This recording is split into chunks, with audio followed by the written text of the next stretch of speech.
বিভিন্ন স্থানে বিক্ষোভ কর্মসূচি পালন করেছে হেফাজতে ইসলাম বাংলাদেশ। আগামী 6 এপ্রিল লং মার্চে বাধা দিলে 7 এপ্রিল থেকে লাগাতার হরতালের ঘোষণা দিয়েছে চট্টগ্রামে হেফাজতে ইসলাম।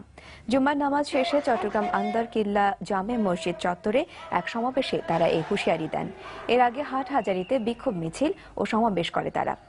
বাদ জুমা বগুড়া শহরের বিভিন্ন মসজিদ থেকে বিক্ষোভ মিছিল বের করে হেফাজতে ইসলাম। পরে শহরের ইয়াকুবিয়া মোড়ে সমাবেশ করে তারা। রাজশাহীতে ব্লগারদের প্রবেশ প্রতিহত করার ঘোষণা দিয়েছে হেফাজতে ইসলাম রাজশাহী নেতৃবৃন্দ।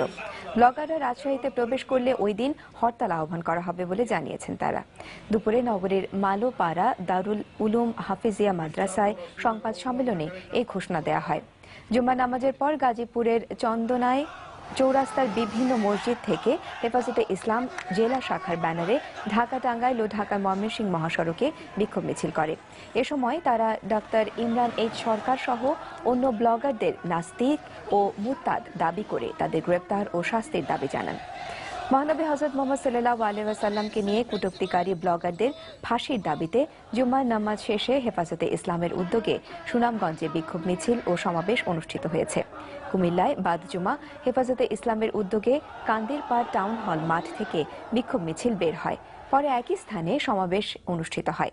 এদিকে গণজাগরণ মঞ্চের মুখপাত্র ইমরান এইচ সরকারকে যশোরে অবাঞ্ছিত ঘোষণা করেছে হেফাজতে ইসলাম। জুম্মার নামাজের পর শহরের ভৈরব চত্বরে সমাবেশে এই ঘোষণা দেওয়া হয়।